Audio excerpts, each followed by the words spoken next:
the spread of what came to be known as Gein humor. Well, I believe that the jokes sort of was an outlet for how everyone felt and the fear that they felt.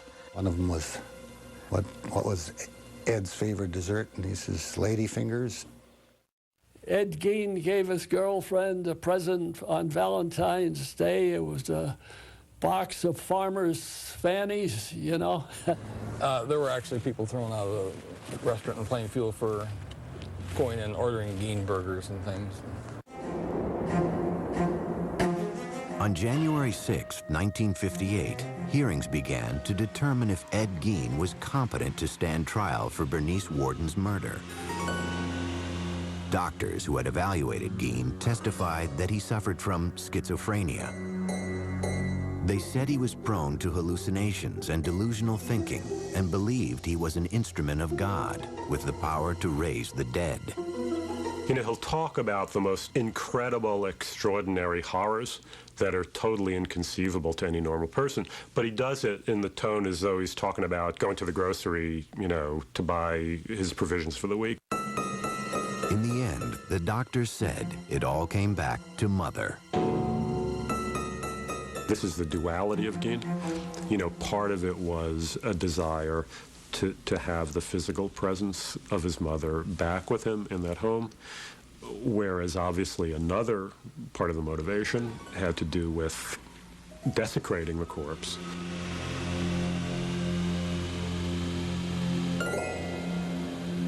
Reporter Dick Leonard remembers sitting next to Gein as the sanity hearing drew to a close.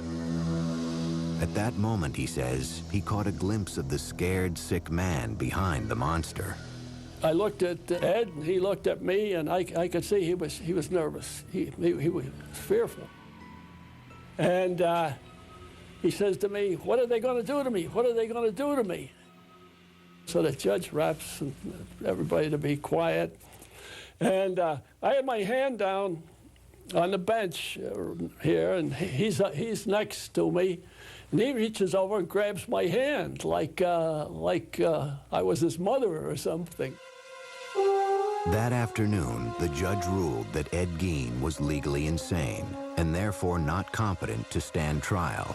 He was sent off to live at Central State Hospital for the Criminally Insane, a psychiatric hospital in central Wisconsin. For the people of Plainfield, life after Ed Gein would never be the same. We never locked our doors before this happened. But we began to lock our doors. The 50s was an era of innocence, I believe, and it's pretty much ended that. Still, there was one last piece of business for the town to attend to. On March 30th, 1958, Palm Sunday, Gein's farm and personal effects were scheduled to be auctioned off. But in the early morning hours of March 20th, residents awoke to a strange orange haze glowing a few miles out of town. There will be an auction here Palm Sunday, but this house and the personal belongings of Ed Gein will be conspicuously absent. Call it an act of God or whatever you will. The main attraction will be missing, reduced to a mass of rubble by a mysterious fire. News of the fire reached Gein himself later that morning. I went to Ed's room and I told him that his house had burned down. And he made a gesture just as well, the exact words that he said. In the end, after a brief investigation, the cause of the blaze remained a mystery. Residents of Plainfield were just happy the place was gone. The people in Plainfield were so happy that this house burned down and this was going to go away. We weren't going to be bombarded by the media. We were not going to be having tourists come to Plainfield to see Ed Gein's horror house. The auction of Ed Gein's estate still took place as scheduled on March 30th. Gein's grisly handiwork was not up for sale. All the human remains had been shipped off to the Wisconsin State Crime Lab. Yet that didn't stop hundreds of curiosity seekers from descending on the farm. One of the things sold at the auction was Ed Gein's car, which a very enterprising carny type immediately purchased and started to take on tour. Ed Gein's car used to show up at county fairs, like an exhibit, you know, like the two-headed cow, or, you know, the bearded person, so that that would be an exhibit, and you could put a tent around it and charge admission. At Central State Hospital, staffers soon came to view Ed Gein as something of a model patient. Ed was a quiet individual. He'd go and sit in the corner in the day room, and we had some nice lounge chairs out there, and he'd read the paper there. He wouldn't converse too much with other patients. I can remember we used to play cribbage together out in the day room. There were, however, times when Gein behaved oddly. When it got, say, full moon, he would talk about women, what he'd like to do to them, and just ramble on and on, just like very incoherent. And then as the full moon dissipated, he would get more back to normal. But he always had that glint in his eye that you kind of figured there was something there that was wrong. In 1968, Gein's doctors wrote a letter to the court stating that Gein was now competent to stand trial for the murder of Bernice Worden. When he walked into the courtroom, there was dead silence. It was just, I mean, you could hear a pin drop. And then he walked in and he stopped a little bit and he bowed his head to the audience. After a 9-day trial, the judge found him guilty. The 62-year-old was sent back to Central State to live out the rest of his days. In time, Ed Gein's macabre fame would fade, yet his twisted saga would never lose its capacity to shock or its power to provoke our deepest fears.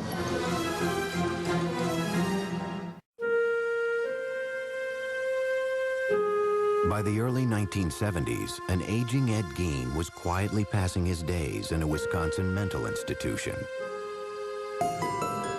He'd go to his room a lot and lay on the bed and kind of daydream. So I don't know what he was thinking about. I couldn't read his mind, but we always had the thought that he was thinking about what he had done. Gein and his gruesome crimes had long since faded from the public consciousness.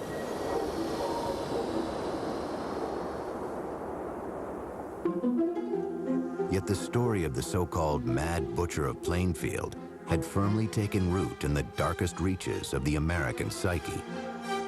It was a time where he became almost unlifelike, almost like he was a creature of fiction, I think. Some type of a demigod, almost.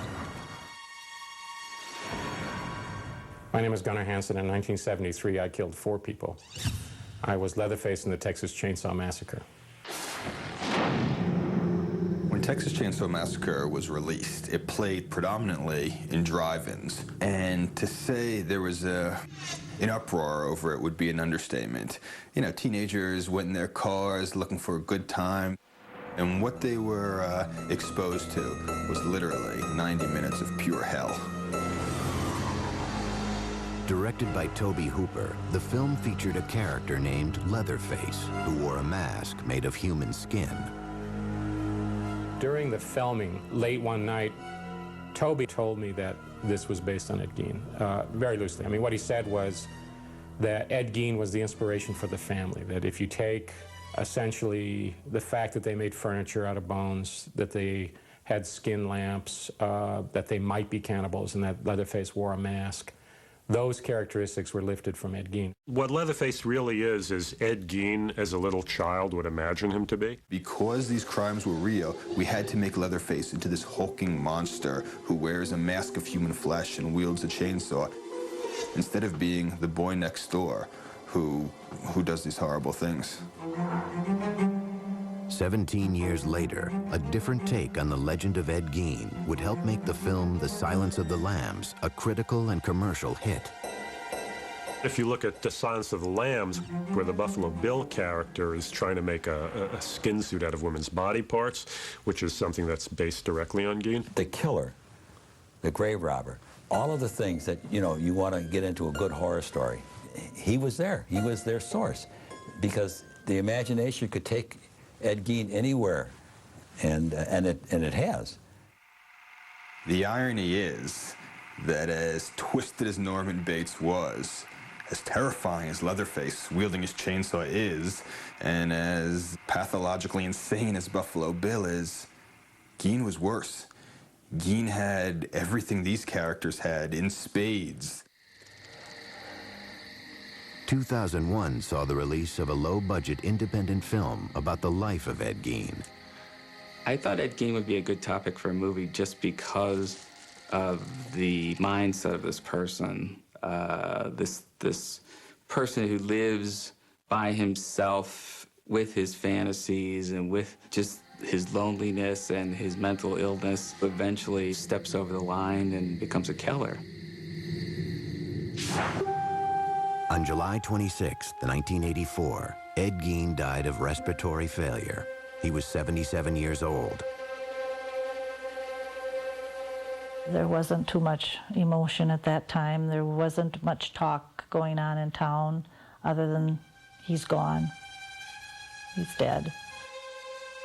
Ed Gein ended up being buried in the most appropriate place for him, right next to his mother in the Plainfield Cemetery.